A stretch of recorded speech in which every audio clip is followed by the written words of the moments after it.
तो डायरेक्ट चलते हैं, शुरू करते हैं टॉपिक को। जैसा कि आप लोगों को पता ही है, सब कुछ बता ही दिया गया है ऑलरेडी। इंडियन पॉलिटी है ना, क्या है? Indian polity. गागर में सागर सीरीज को हम लोग आज यहाँ पर कंप्लीट करेंगे। मैक्स टू मैक्स 1 से 2 वीडियो हम लोग इसमें बनाने की कोशिश करेंगे, ठीक है ना। 1 से 2 वीडियोस को बनाने की कोशिश हम लोग इसमें करने वाले हैं।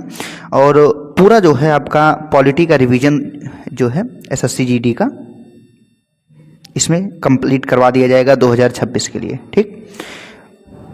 जो भी वादा आपसे टेस्ट वाला 2.0 के द्वारा किया गया है वो वादा आपको जरूर कंप्लीट करके देंगे। ये हम लोग का जो है पूरे परिवार का आपसे वादा है। बस आप लोग चैनल को सब्सक्राइब कर लीजिए अपने, और वीडियोस को लाइक कर दिया करिए, ठीक है। तो डायरेक्ट शुरू करते हैं ना टॉपिक को।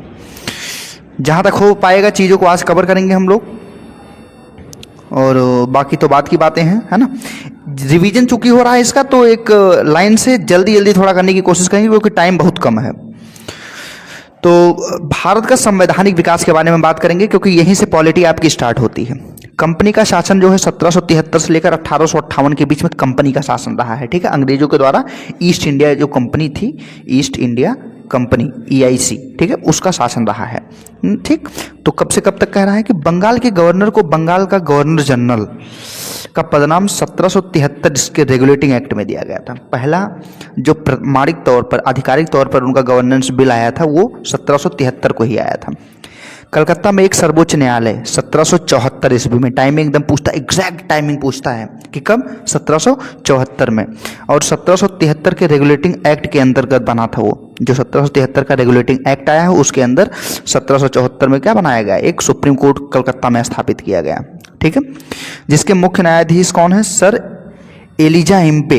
इनका नाम पूछता है, इनका नाम वनडे के एग्जाम्स में अक्सर पूछता है, एलिजा इम्पे, ठीक। और इनके साथ में 3 और अदर में जो है जजेस में बनाए गए थे। टोटल जजों की कितनी संख्या थी? 4 थी, ठीक। वर्तमान में जिन भाइयों को पता है वो बताएं कि सुप्रीम कोर्ट में वर्तमान में कितने न्यायाधीश हैं, कितने जज हैं, जज की संख्या टोटल कितनी है, वो लोग क्वेश्चन का आंसर देंगे फटाक से। आगे कह रहा है कि कंपनी के व्यापारिक और राजनीतिक कार्यों को 1784 के पिट्स इंडिया एक्ट द्वारा अलग किया गया था, ठीक है। पिट्स इंडिया एक्ट जो आया था 1784 ईस्वी में, उस टाइम पर कौन थे? इंग्लैंड जो था, ठीक है, UK यूनाइटेड किंगडम, उसके प्रधानमंत्री पिट्स जी हुआ करते थे। उन्होंने इंडिया के लिए एक एक्ट निकाला 1784 ईस्वी में, जिसमें व्यापारिक और राजनीतिक दोनों जो है मामलों को अलग कर दिया गया था। ईसाई मिशनरियों को भारत में धर्म प्रचार की अनुमति प्रदान की गई थी 1813 ईस्वी के चार्टर एक्ट द्वारा। कब? 1813 ईस्वी में वो लोग ईसाइयत को यहाँ पे का विस्तार करने के लिए मिशनरी यहाँ पे आने लगी। बंगाल के गवर्नर जनरल को संपूर्ण भारत का गवर्नर जनरल 1833 ईस्वी के चार्टर एक्ट में बनाया गया था। कौन पहले बने थे? विलियम वेंटिक बने थे। कौन? विलियम वेंटिक को बनाया गया था। सिविल सेवकों की भर्ती खुली प्रतियोगिता है उसके लिए 1853 के चार्टर के द्वारा किया गया था। खुली भर्ती की प्रतिक्रिया, सिविल सेवक की जो है खुली भर्ती होगी अब किसी बिना किसी फाउंडेशन के रोक टोक के, ठीक। 1853 में किया गया था। अब ब्रिटिश ताज के बारे में देखते हैं। 1858 से 1947 के बीच में भारत का शासन कंपनी से छीनकर ब्रिटिश क्राउन या ताज के हाथों में 1858 शासन अधिनियम द्वारा कर दिया गया। भारत शासन अधिनियम 1858 जो आया उसमें क्राउन के हाथों में सब कुछ चला गया, ठीक है, रानी के हाथों में। भारत के गवर्नर जनरल का नाम बदलकर क्या कर दिया गया? 1858 में वायसराय नाम रख दिया गया। और कैनिंग जो है पहले वायसराय भारत के बने थे। कौन? कैनिंग, ठीक है, 1858 ईस्वी में। कब? 1858 में, ठीक। आगे देखते हैं क्या कह रहा है। मुसलमानों के लिए पृथक निर्वाचन मंडल 1909 ईस्वी में मार्लेमेंटो सुधार, इसको क्या बोलते हैं? मार्लेमेंटो सुधार भारत परिषद अधिनियम 1909 जो है उसका दूसरा नाम क्या है? मार्लेमेंटो सुधार है। इसमें पृथक निर्वाचन मंडल मुसलमानों के लिए स्पेशली आया था। प्रांतों में द्वैध शासन की शुरुआत 1919 ईस्वी में क्या अधिनियम? मॉन्टेग्यू चेम्सफोर्ड सुधार इसको बोलते हैं। क्या बोलते हैं? मॉन्टेग्यू चेम्सफोर्ड सुधार के नाम से भी जानते हैं इसको। महिलाओं को वोट देने का अधिकार सबसे पहले 1919 ईस्वी में मिला था यहाँ पे, कि महिलाएं भी वोटिंग कर सकती हैं, ठीक है, महिलाएं भी वोटिंग कर सकती हैं। कह रहा है कि केंद्र में द्वैध शासन की स्थापना और प्रांतों में द्वैध शासन की समाप्ति 1935 के भारत शासन अधिनियम द्वारा किया गया। केंद्र में द्वैध शासन की स्थापना हुई है और प्रांतों में द्वैध शासन की समाप्ति की गई है। यहाँ पर लागू किया गया, यहाँ पर समाप्त किया गया 1935 में। एक संघीय न्यायालय और भारतीय रिजर्व बैंक आरबीआई की भी स्थापना 1935 के अधिनियम से ही हो रही है। एक संघीय न्यायालय होगा और आरबीआई अपने आप में कार्यरत होगी। ठीक। भारतीय संविधान का सबसे बड़ा स्रोत 1935 के भारत शासन अधिनियम से ही लिया गया है, ये याद रखिएगा आप लोग। सबसे बड़ा स्रोत जो है 1935 का वो है अधिनियम। भारत को स्वतंत्र करने और भारत पाकिस्तान विभाजन की योजना माउंटबेटन योजना 3 जून 1947 के तहत प्रस्तुत की गई थी। कब? 3 जून 1947 को माउंटबेटन योजना। क्लियर डेट पूछता है, ये एकदम एग्जैक्ट डेट पूछता है आपसे, 3 जून। ठीक है, 3 जून 1947। ठीक है ना? हाँ, आप लोगों को याद रखना है। अब आगे देखते हैं, संविधान सभा पे आ जाते हैं। देश को आज़ाद करवा दिए हम लोग। संविधान सभा की बैठक के बारे में। भारतीय संविधान सभा का गठन कैबिनेट मिशन के द्वारा 1946 में हुआ था। कब? 1946 में हुआ था। संविधान सभा के सदस्यों का चुनाव प्रांतीय विधानसभा के सदस्यों द्वारा अप्रत्यक्ष रूप से किया गया था। मतलब डायरेक्ट वोट जनता के माध्यम से नहीं पड़ा था, अप्रत्यक्ष रूप से जो भी प्रांत के नेतागण थे, जो विधानसभा के सदस्य लोग थे, उन्होंने अपने सांसदों को चुन चुन कर वहां से भेज दिया था। ठीक है। सीटों का आवंटन जनसंख्या के आधार पर किया गया था, जिसमें प्रति 10 लाख की आबादी पर एक सीट रखी गई थी। कितना? 10 लाख की आबादी पर एक सीट आपका था। राइट। आगे क्या कह रहा है कि संविधान सभा का गठन एवं कार्यप्रणाली कैसे है। भारत में संविधान सभा के गठन का विचार सर्वप्रथम 1934 में एम.एन. राय द्वारा रखा गया था। 1934 में एम.एन. राय द्वारा। भारतीय संविधान सभा का गठन कैबिनेट मिशन योजना 1946 के तहत किया गया था। किसके तहत? 1946 के तहत किया गया था। आगे क्या कह रहा है? संविधान सभा की कुल सदस्य संख्या 389 निर्धारित की गई थी, 389 की गई थी, जिसमें 292 कौन थे? ब्रिटिश प्रांत के से, 93 देशी रियासत थे और 4 उसमें कौन थे? चीफ कमिश्नर जो क्षेत्र थे उनको शामिल किया गया था। कितना? 292 प्लस 93, मतलब 93 प्लस 4। 93 क्या थे? देशी रियासतें। 292 कौन थे? जो ब्रिटिश प्रांत के क्षेत्र थे उसमें से, और 4 जो है कमिश्नरेट था। संविधान सभा की प्रथम बैठक 9 दिसंबर 1946 को दिल्ली में स्थित काउंसिल चैम्बर के पुस्तकालय भवन में हुई थी। ठीक है। पुस्तकालय का जो भवन है 1946 में 9 दिसंबर के दिन हुआ था, याद रखना। ठीक है। कह रहा है कि संविधान सभा के सबसे बुजुर्ग सदस्य डॉक्टर सच्चिदानंद सिन्हा को सभा का अस्थायी अध्यक्ष चुना गया। अस्थायी, अस्थायी रूप से नहीं है। अब देखो, 11 दिसंबर 1946 को डॉक्टर राजेंद्र प्रसाद को संविधान सभा द्वारा अस्थायी अध्यक्ष निर्वाचित किया गया। उनको निर्वाचित किया गया है, चुना नहीं गया है, निर्वाचन हुआ उनका। कह रहा है कि संविधान सभा में प्रत्येक उद्देश्य प्रस्ताव 13 दिसंबर 1946 को पंडित नेहरू के द्वारा पेश किया गया। किसके द्वारा? पंडित नेहरू के द्वारा। जितना डेट बता रहा हूं उन सभी डेट को फैक्ट बाय फैक्ट उसको याद रखना अच्छे से। संविधान का निर्माण 2 वर्ष 11 महीने 18 दिन में हुआ है। संविधान सभा के संवैधानिक सलाहकार कौन थे? बी.एन. राव जी थे। कौन थे? बी.एन. राव जी थे। ठीक है, बी.एन. राव जी थे।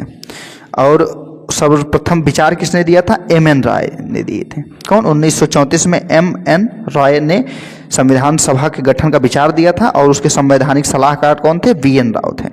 कौन थे? बी.एन. राव थे। ठीक है। आगे क्या कह रहा है? कह रहा है कि देश के विभाजन के बाद 31 अक्टूबर 1947 को संविधान सभा का पुनर्गठन हुआ दोबारा से, और सदस्यों की संख्या घटकर कितनी रह गई? 299 रह गई, 299 रह गई। ओके। भारतीय संविधान की विशेषताएं क्या है? प्रमुख संघीय विशेषता क्या है? प्रमुख संघीय विशेषता, इसकी विशेषता है भारतीय संविधान की द्वैध शासन प्रणाली। भारत में दोहरी सरकार की व्यवस्था होगी, एक केंद्र स्तर पर संघ सरकार, दूसरी राज्य स्तर पर राज्य सरकार काम करेगी। ठीक। शक्तियों का विभाजन, संविधान की 7वीं अनुसूची में केंद्र और राज्यों के बीच शक्तियों को 3 सूचियों में, संघ सूची, राज्य सूची और समवर्ती सूची में इसको बांट दिया गया है। ठीक है। संघ सूची, राज्य सूची और समवर्ती सूची में से बांटा गया है। तीसरा क्या कह रहा है, लिखित संविधान होगा। भारत का संविधान एक लिखित दस्तावेज है जो केंद्र और राज्यों दोनों की शक्ति और सीमाओं को स्पष्ट करता है, जिससे भ्रम की स्थिति नहीं रहती है, किसी में भी किसी भी प्रकार की भ्रम की स्थिति ना पैदा हो जाए। राइट। नेक्स्ट कह रहा है कि संविधान की सर्वोच्चता होगी। केंद्र और राज्य दोनों सरकारें संविधान के अधीन है और कोई भी कानून संविधान का उल्लंघन नहीं कर सकता है। ठीक है, कोई भी संविधान का उल्लंघन नहीं कर पाएगा। स्वतंत्र न्यायपालिका होगी। सर्वोच्च न्यायालय केंद्र और राज्यों के बीच विवादों का निपटारा करने के लिए स्वतंत्र एवं निष्पक्ष संस्था के रूप में कार्य करेगा। ठीक है, निष्पक्ष और स्वतंत्र संस्था होनी चाहिए। कठोर संविधान, संघीय ढांचे से जुड़े प्रावधान जैसे राष्ट्रपति का चुनाव, शक्तियों का विभाजन या वितरण में संशोधन के लिए संसद के विशेष बहुमत के साथ साथ आधे राज्यों की सहमति भी आवश्यक होगी। बहुत कठोर प्रावधान ये है। ठीक है ना, संविधान को बदलना इतना आसान नहीं है हर चीज के लिए। द्विसदनीय विधायिका क्या होती है, सदन में संसद में दो सदन है, एक लोकसभा जो राज्यसभा है। राज्यसभा को उच्च सदन जो राज्यों के हितों का प्रतिनिधित्व करती है, जो संघीय ढांचे को क्या करता है, मजबूत रखता है। संसदीय विशेषताएं क्या है आपकी, अब तक तो संविधान की विशेषता हो गई, अब संसदीय विशेषताएं क्या है। दोहरी कार्यकारिणी, इसमें दो प्रमुख होते हैं, एक राष्ट्रपति नाम मात्र का और प्रधानमंत्री वास्तविकता का। ठीक है, बहुमत दल का शासन, लोकसभा में जिस राजनीतिक दल को बहुमत प्राप्त होगा वही सरकार बनाता है। सामूहिक उत्तरदायित्व, यह संसदीय प्रणाली की सबसे महत्वपूर्ण विशेषता है। आर्टिकल 75 में दिया गया है। ठीक है, आर्टिकल 75 में दिया गया है संसदीय प्रणाली की सबसे महत्वपूर्ण विशेषता। संसद के प्रति जवाबदेहिता क्या होती है, मंत्रिपरिषद सामूहिक रूप से लोकसभा के प्रति उत्तरदायी होता है। किसके प्रति, लोकसभा के प्रति। दोहरी सदस्यता क्या होती है, मंत्री विधायिका या संसद और कार्यपालिका सरकार दोनों के सदस्य होते हैं। किसके, दोनों के सदस्य होते हैं। प्रधानमंत्री का नेतृत्व, सरकार के संचालन में प्रधानमंत्री की भूमिका सबसे प्रमुख मानी जाती है। किसकी, सबसे प्रमुख प्रधानमंत्री की।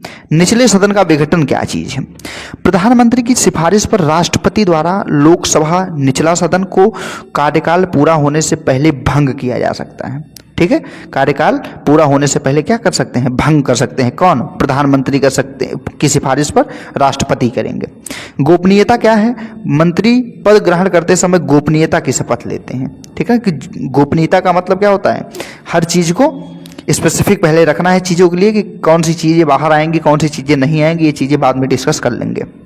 आगे क्या है, महत्वपूर्ण समितियां एवं अध्यक्ष के बारे में कह रहा है कि प्रारूप समिति का गठन 29 अगस्त 1947 को हुआ था। इसके अध्यक्ष बाबा साहेब अम्बेडकर थे। बाबा साहेब अम्बेडकर थे। प्रारूप समिति के अध्यक्ष में कुल 7 सदस्य थे। कितने, 7 सदस्य। अन्य सदस्य कौन थे, N Gopalaswami Ayyangar, Alladi Krishnaswami Ayyar, K M. Munshi, Mohammad Saadulla, N Madhava Rau, T Krishnamachari. ठीक है, तो ये 7 लोग जो हैं टोटल प्रमुख सदस्य इसके थे। समिति का नाम और उनके अध्यक्ष कौन कौन थे, ड्राफ्टिंग कमेटी, प्रारूप समिति डॉक्टर बी आर अम्बेडकर, संघ शक्ति की समिति पंडित जवाहरलाल नेहरू, संघीय संविधान समिति पंडित जवाहरलाल नेहरू, प्रांतीय संविधान समिति सरदार वल्लभ भाई पटेल, मौलिक अधिकार एवं अल्पसंख्यक के मामले में सरदार वल्लभ भाई पटेल, प्रक्रिया नियम समिति डॉक्टर राजेंद्र प्रसाद, संचालन समिति कौन थे, डॉक्टर राजेंद्र प्रसाद। ठीक है, आगे क्या कह रहा है, कह रहा है कि राज्यों के लिए समिति राज्यों से समझौता करने वाली पंडित नेहरू की थी। कार्य संचालन समिति के मुंशी की थी। संविधान सभा के कार्यों के लिए समिति जी.वी. मावलंकर की थी। ठीक, भाषाई प्रांत आयोग कौन थे, यस के धरजी थे। यस के धरजी थे। ओके, आगे क्या कह रहा है कि संविधान अंगीकरण और स्रोत के बारे में देखते हैं। भारतीय संविधान का अंगीकरण और स्रोत कहाँ से लिया गया है, भारतीय संविधान को 26 नवंबर 1949 को संविधान सभा द्वारा अंगीकृत किया गया, एडॉप्ट किया गया। संविधान के कुछ अनुच्छेद जैसे नागरिकता चुनाव से संबंधित 26 नवंबर 1949 को ही लागू हो गए थे, जबकि संपूर्ण संविधान 26 जनवरी 1950 को लागू हुआ था।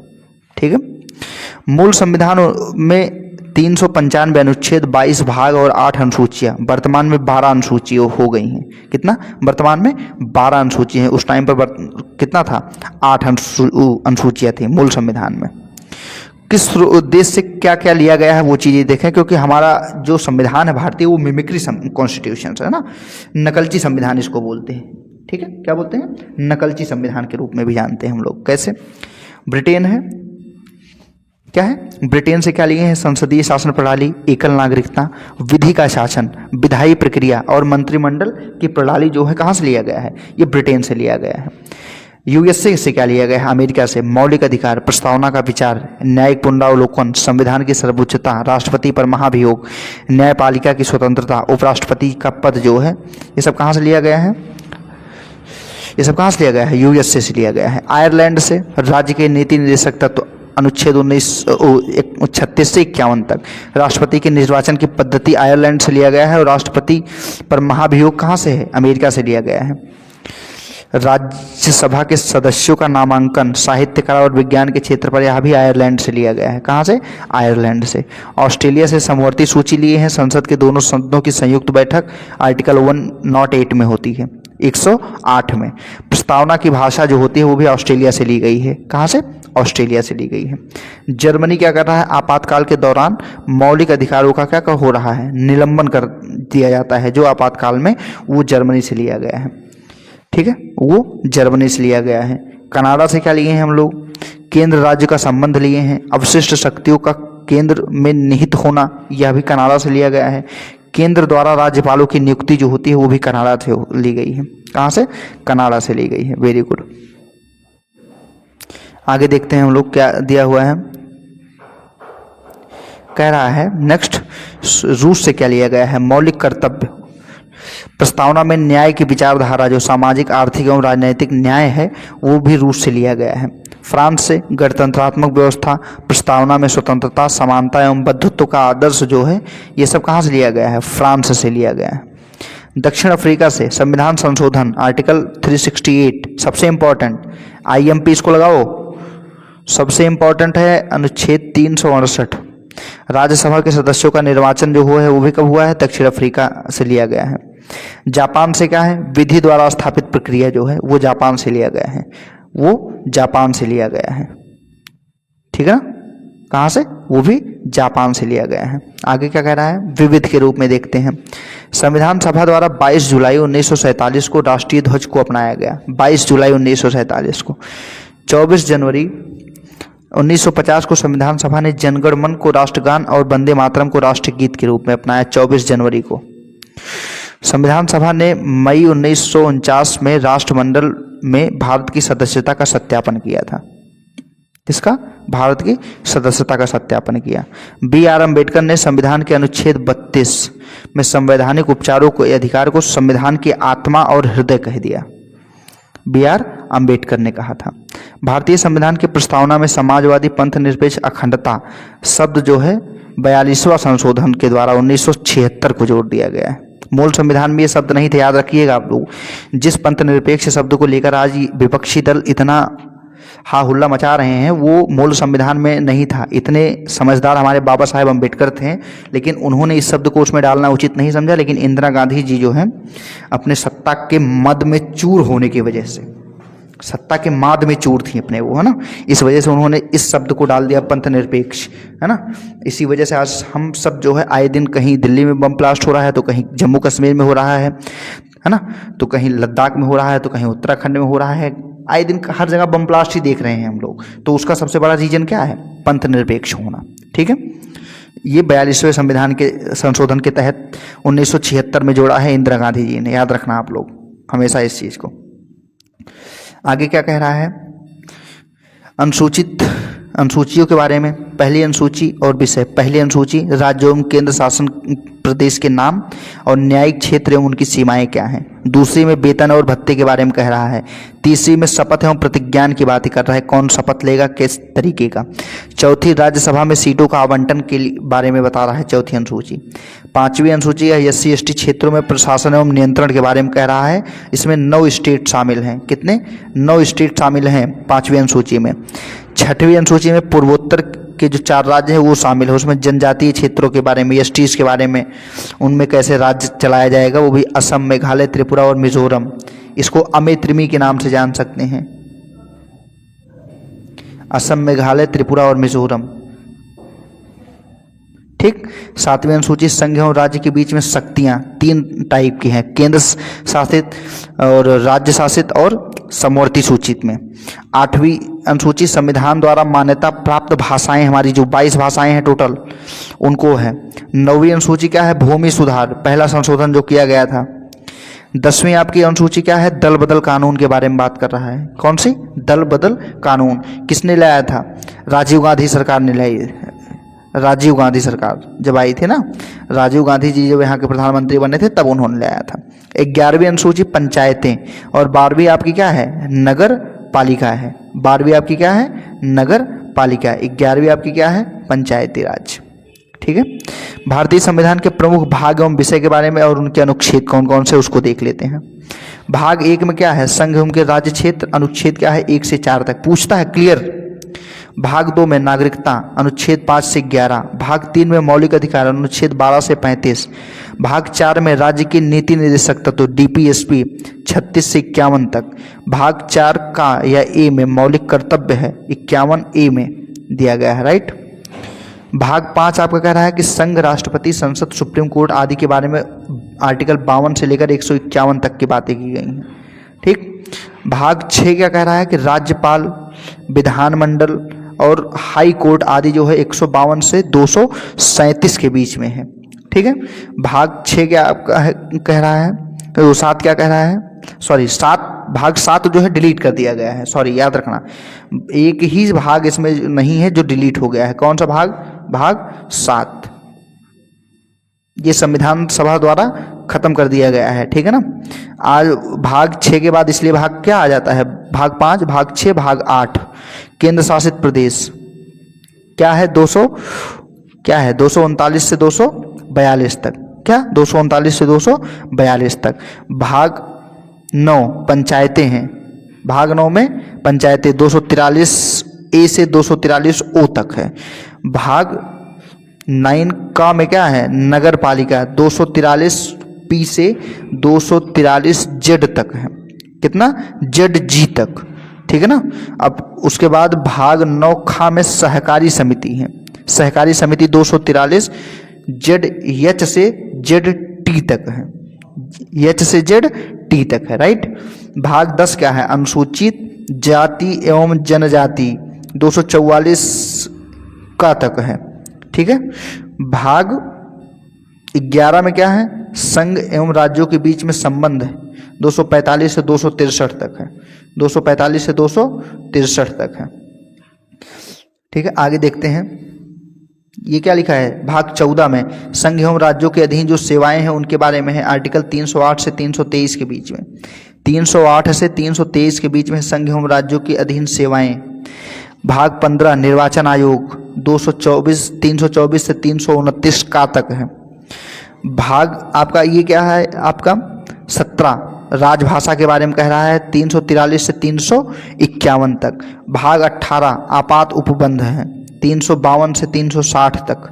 भाग 20 संविधान संशोधन की बात कर रहा है, 368 आर्टिकल में ऑलरेडी ये सारी चीज़ें गिवन है, ठीक है। टोटल कितने भाग हैं, 22 थे मूल, और आज के टाइम पर सबको मिला के देखा जाए तो 25 भाग हैं संविधान में भारतीय। कितना, भारतीय संविधान में कितना है, 25 भाग हैं। महत्वपूर्ण तथ्य क्या है, भाग 4 का को 42वें संविधान संशोधन 1976 के द्वारा स्वर्ण सिंह समिति की सिफारिश पर जोड़ा गया था, इनकी सिफारिश पर जोड़ा गया था। भाग 5 जो है, भाग 9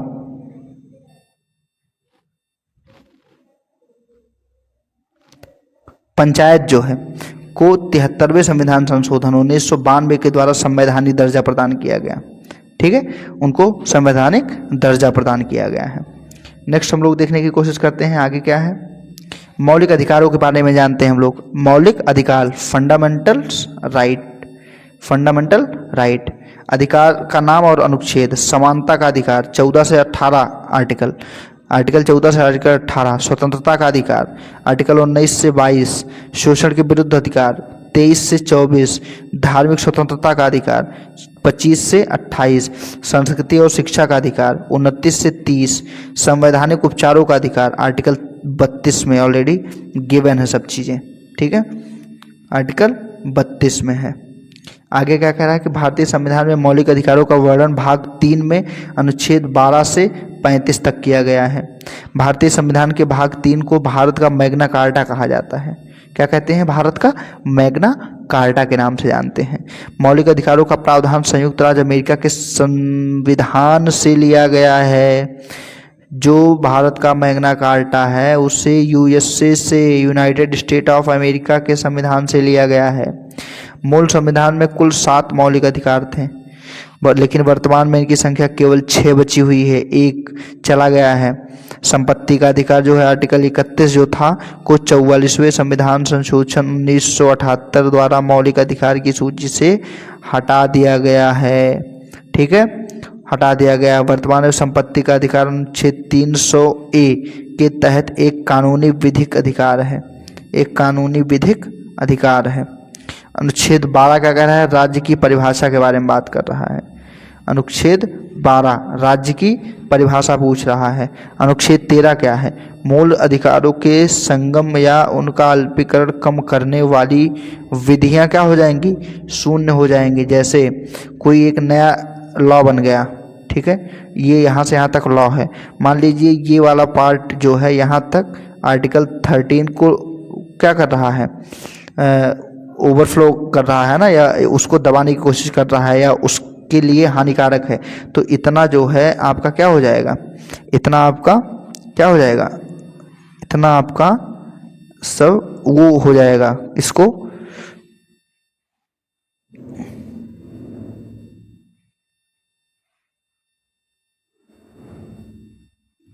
क्या कर देंगे? इसको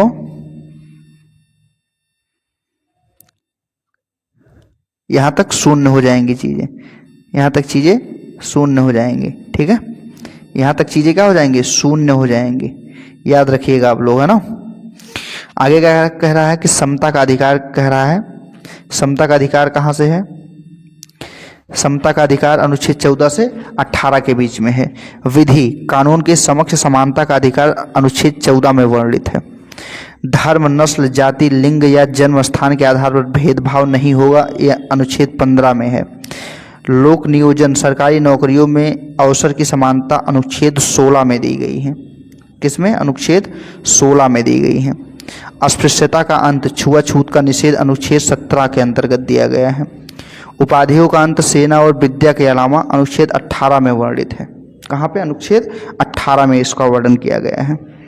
ठीक है, स्वतंत्रता का अधिकार के बारे में कह रहा है। बोलने की स्वतंत्रता, वाक्य एवं अभिव्यक्ति इसको कहते हैं। ये अनुच्छेद 19 के क्लॉज 1A में है। ठीक है, क्लॉज 1A में है। दूसरा, प्रेस की स्वतंत्रता का वर्णन आर्टिकल 19 क्लॉज ए का क्लॉज ए के सब क्लास ए में ही निहित माना जाएगा। प्रेस की स्वतंत्रता जो होती है।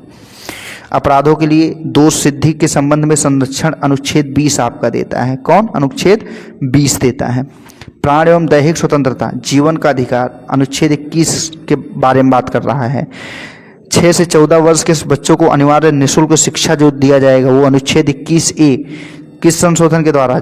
86 कॉन्स्टिट्यूशन अमेंडमेंट, 86वां संविधान संशोधन के 2002 के द्वारा यह चीज निर्धारित किया गया है कि आर्टिकल 21A के तहत मौलिक अधिकार है निःशुल्क शिक्षा। ठीक, अनिवार्य और निःशुल्क शिक्षा। कुछ दशाओं में गिरफ्तारी और निरोध से संरक्षण अनुच्छेद 22 के द्वारा प्रदान किया जाता है। किसके द्वारा? अनुच्छेद 22 के द्वारा प्रदान किया जाता है। ठीक है, आगे क्या कह रहा है देखते हैं हम लोग। कह रहा है शोषण के विरुद्ध अधिकार अनुच्छेद 23 से 24 तक। मानव व्यापार, जबरन श्रम, बंधुआ मजदूरी पर प्रतिबंध जो है अनुच्छेद 23 के अंतर्गत आता है। 14 वर्ष से कम आयु के बच्चों को कारखानों या जोखिम भरे काम में लगाना अनुच्छेद 24 का हनन कहलाएगा। धार्मिक स्वतंत्रता का अधिकार क्या है? अनुच्छेद 25 से 28। किसी भी धर्म को मानने, आचरण करने और प्रचार करने की स्वतंत्रता अनुच्छेद 25 के अंतर्गत आती है। ठीक है, सिखों द्वारा कृपाल धारण करना अनुच्छेद 25 के अंतर्गत धार्मिक स्वतंत्रता है उनकी। ठीक है, सिखों के द्वारा जो कृपाल धारण कर रहे हैं उनका एक अभिन्न अंग माना जाता है। संस्कृति एवं शिक्षा का अधिकार अनुच्छेद 29 से 30 तक है। अल्पसंख्यक के हितों का संरक्षण अनुच्छेद 29 में है। अल्पसंख्यक वर्गों को अपने शिक्षण संस्थान खोलने और चलाने का अधिकार होगा, अनुच्छेद 30 में ये चीज़ें बातें कही गई हैं। ठीक है। अब आर्टिकल 32 क्या कह रहा है आपका, संवैधानिक उपचारों का अधिकार। आर्टिकल 32, बाबा साहेब अम्बेडकर ने अनुच्छेद 32 को संविधान की आत्मा और हृदय का दर्जा दिया था। मौलिक अधिकारों का हनन होने पर व्यक्ति सीधे सर्वोच्च न्यायालय सुप्रीम कोर्ट आर्टिकल 32 के तहत पहुंच सकता है। अनुच्छेद 32 के तहत सर्वोच्च न्यायालय 5 प्रकार के रिट याचिका जारी कर सकता है। 5 प्रकार का, कौन कौन सा? बंदी प्रत्यक्षीकरण का, परमादेश का, प्रतिषेध का, उत्प्रेषण का और अधिकार परीक्षा का। ये 5 टाइप के जो हैं वो क्या जारी करेगा? रिट जारी करेगा। रिट या बोले तो याचिका जारी करेगा। अन्य महत्वपूर्ण तथ्य देख लेते हैं। अन्य महत्वपूर्ण तथ्य देख लेते हैं। राष्ट्रीय आपातकाल अनुच्छेद 352 के दौरान अनुच्छेद 20 और 21 को छोड़कर सभी मौलिक अधिकार क्या हो जाएंगे? खत्म हो जाएंगे। 20 मतलब बिना वजह के किसी को गिरफ्तार नहीं करेंगे या जबरन, और उसको जीवन जीने का संपूर्ण पूरा अधिकार होगा। इन दोनों को छोड़कर बाकी सारे मौलिक अधिकार शून्य हो जाएंगे। जब आपातकाल 352 लगेगा तब मौलिक अधिकारों का संरक्षण न्यायपालिका, सर्वोच्च न्यायालय और उच्च न्यायालय को माना जाता है ना, उनका संरक्षक होते हैं लोग, बॉडीगार्ड जिसको बोलते हैं। मौलिक अधिकारों में संशोधन करने का अधिकार केवल किसके पास है? संसद के पास है। मौलिक अधिकारों में भी संशोधन किया जा सकता है, वो कौन कर सकता है? संसद कर सकती है। डीपीएसपी की बात करते हैं, राज्य की नीति निर्देशक तत्व हैं डीपीएसपी, है ना। भारतीय संविधान के राज्य में नीति निर्देशक तत्वों का वर्णन भाग 4 में किया गया है। नीति निर्देशक तत्वों से संबंधित अनुच्छेद 36 से 51 तक है। किसे? 36 से 51 तक। भारतीय संविधान में यह प्रावधान आयरलैंड की संविधान से लिया गया है, जो आयरलैंड का संविधान है उससे यह लिया गया है। ठीक है। नीति निर्देशक तत्व डीपीएसपी। राज्य के नीति निर्देशक तत्वों की प्रकृति गैर न्यायोचित है, अर्थात इसे लागू करने के लिए सीधे न्यायालय नहीं जाया जा सकता। न्यायालय का दरवाजा ठकठकाओगे भी तो भी कोई फर्क नहीं पड़ेगा। संविधान के अनुसार देश में शासन में नीति निर्देशक तत्व क्या है? आपके मूलभूत स्रोत हैं। क्या है? मूलभूत स्रोत हैं। डॉक्टर अंबेडकर ने नीति निर्देशक तत्वों को संविधान की अनोखी विशेषता कहा था। क्या कहा था? संविधान की अनोखी विशेषता कहा था। अनुच्छेद 39 का क्या कहता है? कि समान न्याय और निःशुल्क विधिक सहायता का प्रावधान किया गया है। ठीक है। समान न्याय और निःशुल्क विधिक सहायता। ठीक है।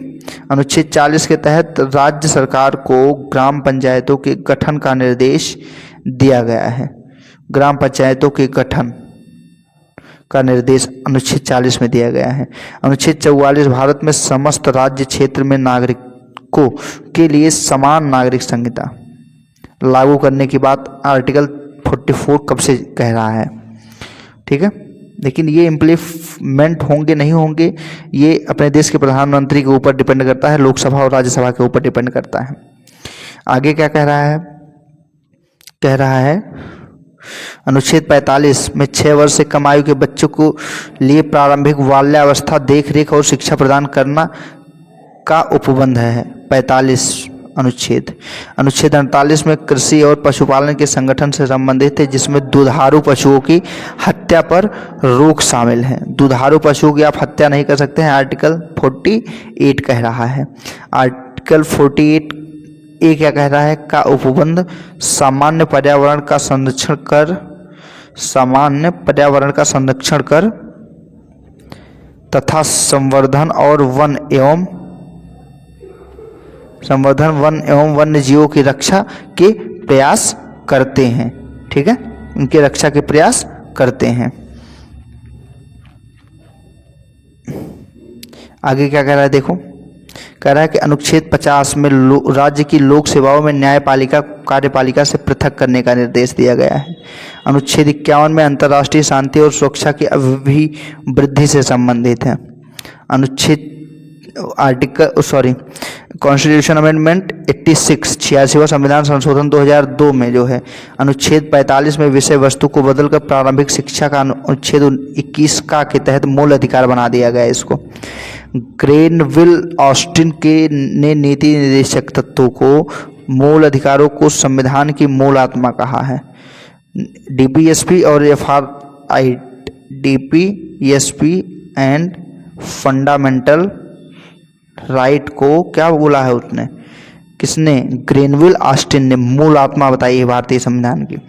केटी शाह ने नीति निर्देशक तत्वों के बारे में कहा था कि वह एक ऐसा चेक है जो बैंक की सुविधा अनुसार अदा किया जाएगा। केटी शाह, अब केटी शाह का नाम आप लोगों ने ऊपर कब पढ़ा है, कहाँ पढ़ा है, किस में पढ़ा है, ये कमेंट करके तीनों में से कोई एक आंसर दीजिए कि केटी शाह जी का नाम आप लोगों ने कहाँ पढ़ा अभी थोड़ी देर पहले। ठीक है, आगे देखते हैं हम लोग। नीति निर्देशक तत्वों से संबंधित संशोधन कौन कौन से हैं। संशोधन 42वां 1976 में हुआ है, जोड़ा क्या गया है 39A, 43A और 48A। विषय मुफ्त कानूनी सलाह, मजदूरी, भागीदारी और पर्यावरण।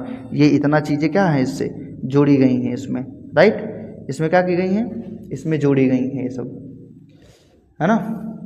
आगे देखते हैं क्या है, आगे कह रहा है कि 44वां संविधान संशोधन क्या है आपका। 44वां संविधान संशोधन आपका क्या है, तो आगे क्या है 44वां संविधान संशोधन क्या कह रहा है। 44वां 1978 में हुआ है ना। इसमें क्या जोड़ा गया, आर्टिकल 38B जोड़ा गया, असमानता को कम करने के लिए इसको जोड़ा गया है, ठीक है ना, असमानता को कम किया गया है। 86वां संविधान संशोधन 2002 में हुआ था। इसमें जो है आर्टिकल 45 में बदलाव किया गया है, 0 से 6 वर्ष के बच्चों की देखभाल अनिवार्य होगा, इस विषय के बारे में बात किया गया है, ठीक है ना। आगे क्या कह रहा है, 97वां संविधान संशोधन आपका क्या कह रहा है, 2011 में हुआ है, आर्टिकल 43B। इसमें क्या कहा, सहकारी समितियों के बारे में चर्चा की गई है ना, 43B को जोड़ के सहकारी समितियां बनाई गई हैं, ठीक। अब मौलिक कर्तव्य के बारे में देखते हैं। आपके मौलिक कर्तव्यों की संख्या टोटल कितनी है, 11 है। कितनी है, 11 है मौलिक कर्तव्य। कौन कौन से हैं, नंबर 1 पहला मौलिक कर्तव्य क्या है आपका, 11 है इनकी संख्या।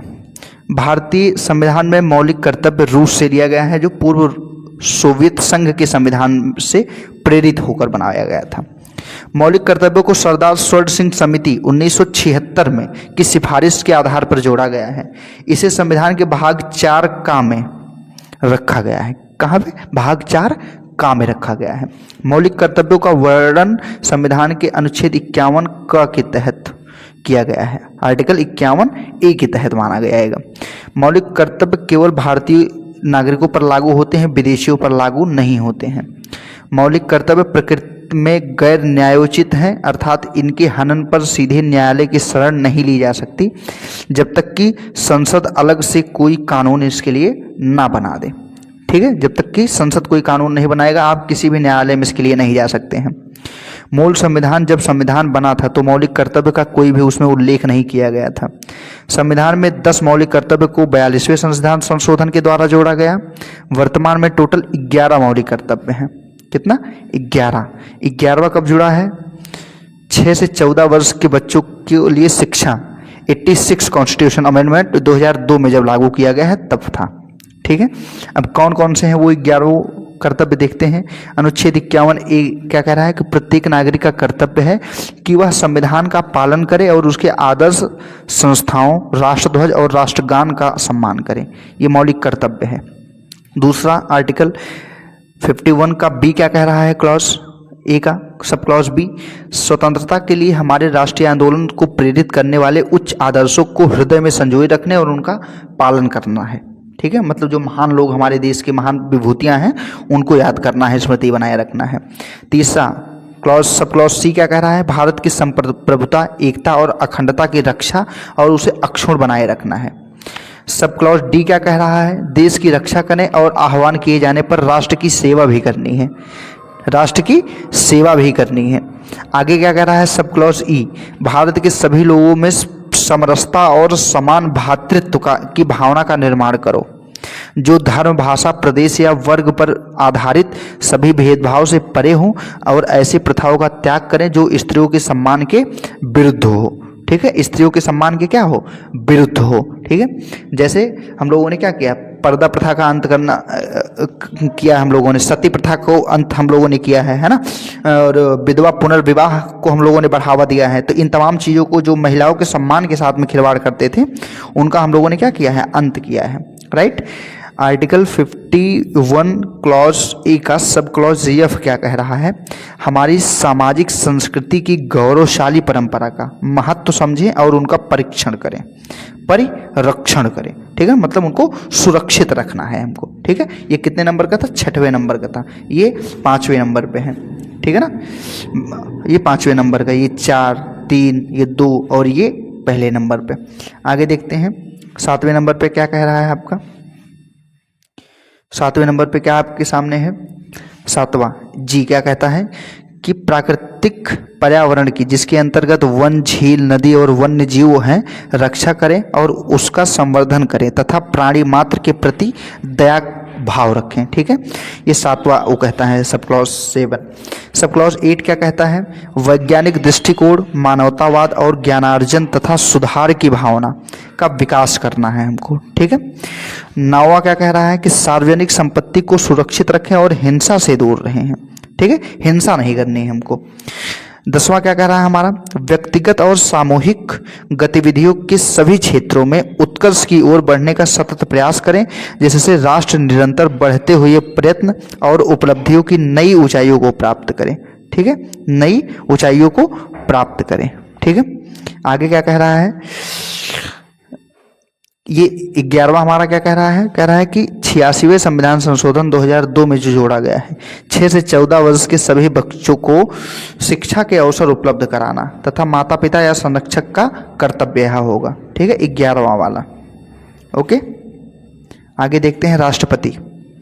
राष्ट्रपति पे आते हैं। देखो टाइमिंग कम है, चीज़ें थोड़ी वीडियोस लंबी बेशक होंगी क्योंकि रिवीजन का टाइम है। आज इसमें आपकी कितनी तारीख हो गए हैं? 12 तारीख हो गया है, ठीक है ना, 12 फरवरी, 10 दिन बचा हुआ है, तो थोड़ी वीडियोस लंबी होंगी, लेकिन भैया आपको स्ट्रगल करना पड़ेगा। सिलेक्शन लेना है तो मेहनत करना पड़ेगा, ठीक है ना। अगर सिलेक्शन आपको लेना है इस बार तो मेहनत करना पड़ेगा और जम के मेहनत करना पड़ेगा, ठीक है। वो भी तो बच्चे होंगे ना जो वीडियोज़ को देख रहे होंगे, लगातार प्रॉपर बने हुए होंगे इस पर। तो गागर में सागर सीरीज है क्योंकि पता है क्वेश्चन इसी से फंसना है, 80 का 80 क्वेश्चन इसी से फंसना है, पूरा गारंटी है। 80 सवाल अगर आपका SSC GD का है तो 80 में 80 सवाल इसी गागर में सागर सीरीज से आएगी। वो चाहे 20 हिंदी का हो, चाहे वो 20 GS का हो, चाहे 20 मैथ का हो, चाहे 20 रीजनिंग का है। अब आप ये बोलोगे कि एकदम सेम टू सेम वही डिजिट मैथ और रीजनिंग का दे दे तो ये तो मुश्किल है, लेकिन टर्म, साइकोलॉजी, सिचुएशन सब चीज़ एकदम सेम आपका देखने को मिलेगा, ठीक है ना। तो अब राष्ट्रपति पे आते हैं भैया। राष्ट्रपति बहुत लंबा नहीं बनाने का प्रयास करेंगे, देखते हैं जल्दी ही चीज़ों को फिनिश करेंगे। राष्ट्रपति, राष्ट्रपति भारत का प्रथम नागरिक और देश का प्रमुख होता है, ठीक है, देश का प्रमुख है। भारतीय संविधान के आर्टिकल 52 के अनुसार भारत में एक राष्ट्रपति होगा। संघ की कार्यपालिका की शक्ति राष्ट्रपति के अंदर निहित होगी, आर्टिकल 53। राष्ट्रपति पद के चुनाव की प्रक्रिया आयरलैंड के संविधान से ली गई है। कहाँ से? आयरलैंड के संविधान से। राष्ट्रपति पर महाभियोग चलाने की प्रक्रिया आर्टिकल 61 में है। महाभियोग के द्वारा इसको हटाने की प्रक्रिया, इम्पीचमेंट जिसको बोलते हैं इंग्लिश में। राष्ट्रपति क्षमादान कर सकता है आर्टिकल 72 के प्रति।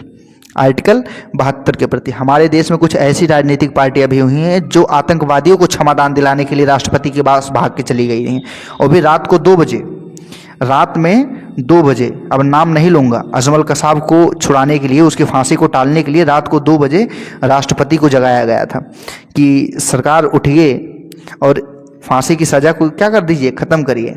तो ऐसे ऐसे भी हमारे यहाँ पे राजनीतिक पार्टियां हैं, इत्तेफाक से आज के टाइम पे वो विपक्ष में बैठी हुई हैं। नाम तो नहीं लूँगा, अन्यथा पता ही विवाद हो जाता है चीज़ों के लिए। तो आगे देखो, संसद के विशांति काल में अध्यादेश जारी करने की शक्ति राष्ट्रपति को आर्टिकल 123 के तहत है। विशांति काल का मतलब जब आपात स्थिति होती है भाई, इसी को विशांति काल बोलते हैं। आपातकाल जब होता है तो उसमें अध्यादेश जारी करके कोई भी कानून को इमरजेंसी में लागू कर दिया जाता है, चालू कर लिया जाता है सिचुएशन को।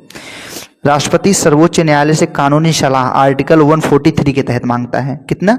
143। ये आर्टिकल्स इंपॉर्टेंट है। राष्ट्रपति बनने के लिए उम्मीदवार की न्यूनतम आयु 35 वर्ष होनी चाहिए।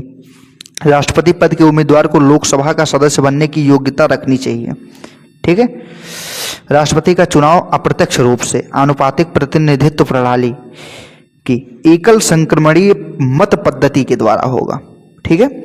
इसके बारे में डिटेल में कभी अगर जो मिलेगा, क्योंकि आज वन लाइनर चीज़ों को समझा रहे हैं, ये खुद अपने आप में 1-1.5 घंटे का एक टॉपिक है। है ना।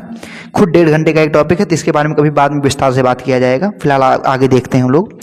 राष्ट्रपति के निर्वाचन मंडल में संसद के दोनों सदनों में के निर्वाचित सदस्य और राज्य विधानसभाओं के निर्वाचित सदस्य, दिल्ली और पुडुचेरी सहित 70वां संविधान संशोधन 1992 में जो आया था उसके द्वारा है, इसमें भाग लेते हैं राष्ट्रपति के चुनाव में।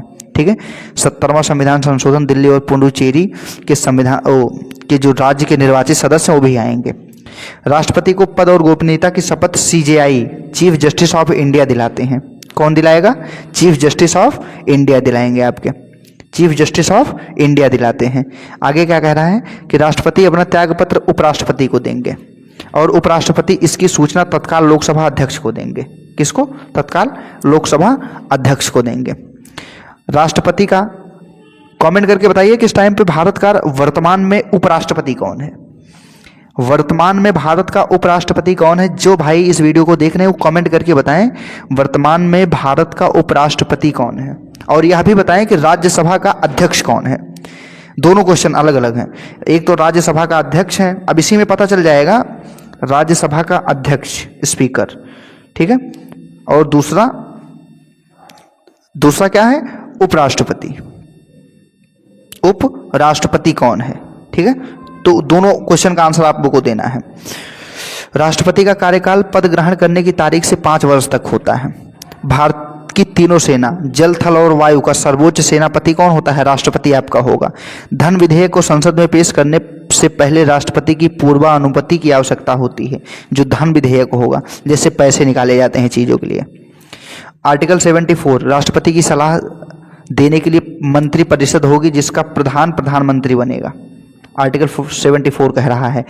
आर्टिकल 80 क्लॉज 3 कह रहा है राष्ट्रपति राज्यसभा में 12 सदस्यों को मनोनीत करेगा, नॉमिनेट कर देगा 12 सदस्य को।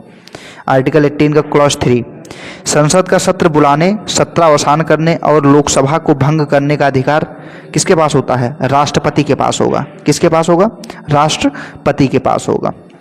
संसद के दोनों सदनों की संयुक्त बैठक राष्ट्रपति द्वारा आर्टिकल 108 के द्वारा बुलाई जाएगी। ठीक है, आर्टिकल 108 जो अनुच्छेद आपका है उसके द्वारा दोनों संयुक्त बैठक बुलाई जाएगी।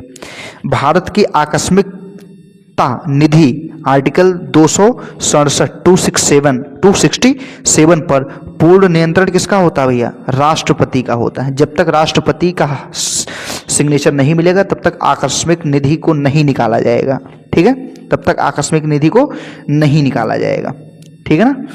आगे क्या कह रहा है राष्ट्रपति में? थोड़ा लंबा है राष्ट्रपति, देखते हैं कि राष्ट्रपति राज्यसभा में साहित्य, कला, विज्ञान और समाज सेवा के क्षेत्र में 12 सदस्यों को मनोनीत करेंगे। कितना? 12 सदस्य को। भारत के प्रथम राष्ट्रपति डॉक्टर राजेंद्र प्रसाद थे, एकमात्र राष्ट्रपति जो 2 बार चुनाव में जीते हैं। 2 बार यही बने हैं डॉक्टर राजेंद्र प्रसाद। भारत की पहला राष्ट्रपति कौन थे? प्रतिभा देवी सिंह पाटिल जी थी। और दूसरी कौन बनी है? आप लोग कमेंट करके बताइए। दूसरी महिला राष्ट्रपति भारत की कौन बनी है? उनको कमेंट करके आपको बताना है, जिन बच्चों को पता है। ठीक, निर्विरोध चुने जाने वाले एकमात्र राष्ट्रपति नीलम संजीवा रेड्डी जी थे। निर्विरोध चुने गए थे, नीलम संजीवा रेड्डी जी थे। मिसाइल मैन के नाम से मशहूर राष्ट्रपति, वैज्ञानिक राष्ट्रपति APJ अब्दुल कलाम थे। मिसाइल मैन के नाम से भी इनको जाना जाता है। ठीक है, आगे क्या कह रहा है कि भारत के राष्ट्रपति जो पहले गृह मंत्री भी रह चुके थे वे ज्ञानी जैल सिंह थे। जो भारत के गृह मंत्री रह चुके थे बाद में जाके क्या बनाए गए? वो राष्ट्रपति बनाए गए। इन्होंने ही सबसे पहले पॉकेट वीटो का इस्तेमाल सबसे पहले किया था। इन्होंने किसका इस्तेमाल? पॉकेट वीटो का इस्तेमाल इन्होंने किया था। स्वतंत्र भारत के प्रथम राष्ट्रपति डॉक्टर राजेंद्र प्रसाद बिहार राज्य से संबंधित थे। कहाँ से? बिहार राज्य से वो आते थे। वर्तमान में भारत की राष्ट्रपति द्रौपदी मुर्मू जो देश की पहली आदिवासी महिला राष्ट्रपति बनी है। ठीक है, आदिवासी महिला पहली बनी है ये। राष्ट्रपति से संबंधित उनके कुछ अनुच्छेद हैं, उनके बारे में देखते हैं। आर्टिकल 52, राष्ट्रपति होता है भारत का एक राष्ट्रपति होगा, ये विवरण है। आर्टिकल 53, संघ की कार्यपालिका की शक्ति राष्ट्रपति के अंदर निहित होती है। आर्टिकल 54, राष्ट्रपति का निर्वाचन मंडल लोकसभा प्लस राज्यसभा प्लस विधानसभाओं में जो निर्वाचित सदस्य हैं वो सब। ठीक, आर्टिकल 55 क्या कह रहा है? 55, निर्वाचन की रीति क्या होगी? एकल संक्रमणीय मत पद्धति द्वारा आनुपातिक प्रतिनिधित्व से इनका चुनाव किया जाएगा। ठीक है, आनुपातिक प्रतिनिधित्व से, एकल संक्रमणीय मत पद्धति द्वारा आनुपातिक प्रतिनिधित्व से। आर्टिकल 56 पदावधि के बारे में कह रहा है, कब से कब तक, 5 वर्ष तक, जब से बनेंगे उससे 5 वर्ष तक। आर्टिकल 57 क्या कह रहा है, पुनर्निर्वाचन के लिए पात्र होंगे कि नहीं, कोई भी व्यक्ति कितनी भी बार राष्ट्रपति बन सकता है, इसके लिए कोई रोक नहीं। अमेरिका में केवल 2 बार बन सकते हैं राष्ट्रपति आप, जैसे डोनाल्ड ट्रंप इस बार बन गए, एक बार पहले बने हुए थे, अब नहीं बन पाएंगे। लेकिन यहाँ पे भारत में राष्ट्रपति कितनी भी बार कोई बन सकता है, कोई रोक नहीं। लेकिन अब तक हाईएस्ट कौन बना है, 2 बार बने हैं। कौन बना है, डॉक्टर राजेंद्र प्रसाद। आर्टिकल 58 क्या कहता है, योग्यता, भारत का नागरिक हो, 35 वर्ष की आयु पूरी हो, लोकसभा का सदस्य बनने की योग्यता रखता हो, वो राष्ट्रपति बन जाएगा। ठीक है, आगे क्या कह रहा है, आर्टिकल 59 पद की शर्त क्या है, वह संसद या विधानमंडल का सदस्य नहीं होना चाहिए, किसी भी लाभ के पद पर भी नहीं होना चाहिए, तभी वो अनुच्छेद 59 के तहत राष्ट्रपति बन सकता है। अनुच्छेद 60 में क्या कह रहा है, शपथ, सुप्रीम कोर्ट का सीजेआई इनको शपथ दिलाएगा। आर्टिकल 61 महाभियोग, संविधान के उल्लंघन पर पद से हटाने की प्रक्रिया इनको महाभियोग द्वारा। आर्टिकल 71 चुनावी विवाद, राष्ट्रपति चुनाव से जुड़े विवादों का निपटारा सुप्रीम कोर्ट में होगा। राष्ट्रपति के चुनाव में जब भी कोई विवाद आएगा वो सुप्रीम कोर्ट निपटारा करेगा। आर्टिकल 71 है। आर्टिकल 72 क्षमादान, राष्ट्रपति किसी को भी सजा की माफ़ी दे सकता है या उनकी सजा की अवधि को कम कर सकता है, ठीक है, या स्थगित कर सकता है। आर्टिकल 108 संयुक्त अधिवेशन बैठा सकता है, संसद के दोनों सदनों में संयुक्त अधिवेशन। आर्टिकल 111 वीटो पावर का यूज कर सकता है, विधेयकों पर अपने अनुमति देना है या रोकना है या जे भी वीटो का यूज करना है, इन सब का आर्टिकल 111 में मेंशन है ऑलरेडी। आर्टिकल 123 अध्यादेश पारित कर सकता है, संसद सत्र ना होने पर कानून बना सकता है उसको, ठीक है ना। 143 आर्टिकल परामर्श की शक्ति, सुप्रीम कोर्ट से राष्ट्रपति जब चाहे तब उनसे परामर्श मांग सकता है किसी भी चीज़ पर, और उस चीज़ के लिए वो मना नहीं कर सकते, ठीक है। आपातकालीन शक्तियों का विवरण है। आर्टिकल 352 राष्ट्रीय आपातकाल, नेशनल इमरजेंसी। आर्टिकल 356 राष्ट्रपति शासन आएगा, और आर्टिकल 360 वित्तीय आपातकाल, फाइनेंशियल इमरजेंसी आएगा। प्रेसिडेंशियल रूल्स, नेशनल इमरजेंसी और फाइनेंशियल इमरजेंसी, ठीक है। ये तीनों आर्टिकल 352, 356 और 360 में क्रमशः भाग क्या है भाई, भाग 18 आपातकाल संबंधित है, ठीक है। 352 से 360 तक है, ठीक है। आगे क्या है आपका उपराष्ट्रपति। ये लास्ट टॉपिक है आज का, क्योंकि वीडियोस बहुत लंबी हो जाएंगी, तो इसलिए चीज़ों को थोड़ा संभाल के चलेंगे, ठीक है। 1 घंटे की हो वही ठीक है, बाकी नेक्स्ट वीडियो लाके बना दिया जाएगा, 1-2 वीडियोस और आ जाएंगे। उपराष्ट्रपति क्या है, भारतीय संविधान के अनुच्छेद 63 में यह प्रावधान है कि भारत का एक क्या होगा, उपराष्ट्रपति। आर्टिकल 63 में है, भारत के उपराष्ट्रपति का पद अमेरिका के संविधान से लिया गया है। वरीयता क्रम में उपराष्ट्रपति का स्थान राष्ट्रपति के बाद दूसरे नंबर पे आता है। उपराष्ट्रपति राज्यसभा का पदेन सभापति होगा। आर्टिकल 64 ये चीज़ें बताती है आपको, 64, ठीक है। उसका पदेन क्या होगा, सभापति होगा। उपराष्ट्रपति का चुनाव संसद के दोनों सदनों में लोकसभा और राज्यसभा के निर्वाचित सदस्य और मनोनीत सदस्यों द्वारा किया जाता है, ठीक है, केवल लोकसभा और राज्यसभा के लोग। उपराष्ट्रपति के चुनाव में विधानसभा के सदस्य भाग नहीं लेते हैं, ये नहीं लेंगे। उपराष्ट्रपति का न्यूनतम आयु 35 वर्ष होनी चाहिए। उपराष्ट्रपति पद का उम्मीदवार राज्यसभा का सदस्य बनने की योग्यता रखता हो कम से कम। उपराष्ट्रपति के चुनाव से संबंधित विवादों का निपटारा सर्वोच्च न्यायालय में किया जाएगा। कहाँ पे, सर्वोच्च न्यायालय में, सुप्रीम कोर्ट में। उपराष्ट्रपति के पद को गोपनीयता की शपथ राष्ट्रपति दिलाता है। कौन दिलाएगा, राष्ट्रपति। उपराष्ट्रपति का सामान्य कार्यकाल 5 वर्ष का होता है। उपराष्ट्रपति अपना त्यागपत्र राष्ट्रपति को देता है। उपराष्ट्रपति को पद से हटाने का प्रस्ताव केवल राज्यसभा में ही पेश किया जा सकता है। कहाँ पे, राज्यसभा में पेश किया जा सकता है। उपराष्ट्रपति पद को हटाने के लिए महाभियोग की आवश्यकता नहीं पड़ती है, इसे राज्यसभा में प्रभावी बहुमत और लोकसभा की सहमति से ही हटाया जा सकता है, ठीक है। लोकसभा में सहमति ले लो और राज्यसभा में प्रभावी बहुमत आपका हो जाए, दैट्स इट, हटा दिए जाओगे आप। उपराष्ट्रपति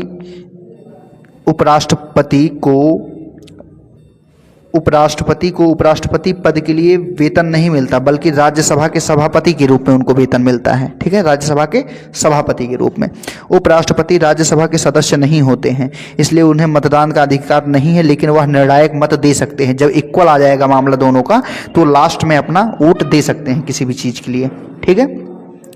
भारत के प्रथम उपराष्ट्रपति डॉक्टर सर्वपल्ली राधाकृष्णन जी थे। डॉक्टर सर्वपल्ली राधाकृष्णन थे।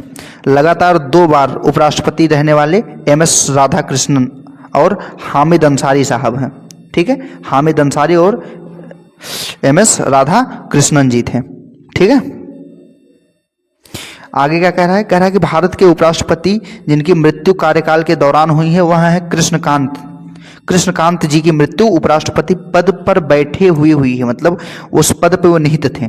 भारत के वर्तमान उपराष्ट्रपति कौन है? सीपी राधाकृष्णन जी थे। कौन है? सीपी राधाकृष्णन जी हैं इस टाइम पर। ठीक है ना। तो इसी के साथ में भैया उपराष्ट्रपति का पद भी समाप्त हुआ है और वीडियोस थोड़ी लंबी हो जाएंगी, इसलिए वीडियोस को एंड करते हैं। आखिरी नेक्स्ट वीडियो से हम प्रधानमंत्री से आगे कंटिन्यू करेंगे, कल दूसरी वीडियो जब आएगी। और ज़्यादा टॉपिक बचा हुआ नहीं है, तो ये आपका पॉलिटिक्स खत्म हो जाएगा। उसके बाद इकोनॉमिक्स बहुत थोड़ा सा है, छोटा सा पॉइंट है, और जियोग्राफी है। तो बहुत जल्दी ही वीडियोस को ख़त्म कर देंगे डेफिनेटली। आप समझ के चलिए 20 तारीख से पहले, 20 फरवरी से पहले आपका कंप्लीट चीज़ों को जो है ख़त्म कर दिया जाएगा। ठीक, ताकि 21 से लेकर 22 के बीच में आपको मैराथन 5 मैराथन आपको देखने को मिलेंगी। ठीक है, 5 मैराथन कौन कौन सी? एक हिंदी की पूरी मैराथन देखने को मिलेगी, दूसरी आपकी पॉलिटी की मैराथन आपको देखने को मिलेगी, तीसरी हिस्ट्री की मैराथन देखने को मिलेगी, चौथी आपको कौन सी मैराथन हो जाएगी? जियोग्राफी की हो जाएगी।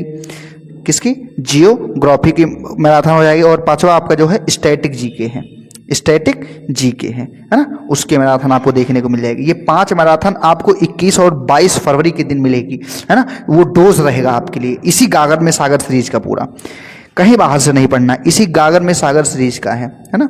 गागर में सागर सीरीज का टेस्ट वाला 2.0 परिवार आप लोगों के लिए एकदम प्रतिबद्ध है कि आपका इस बार सिलेक्शन करवा के ही रहेंगे, उसमें कोई डाउट की बात नहीं है। आप लोग एकदम ऐसे ही बने रहिए और पढ़ते रहिए। ठीक है, तो मिलते हैं नेक्स्ट वीडियो में, तब तक के लिए धन्यवाद। जय हिंद।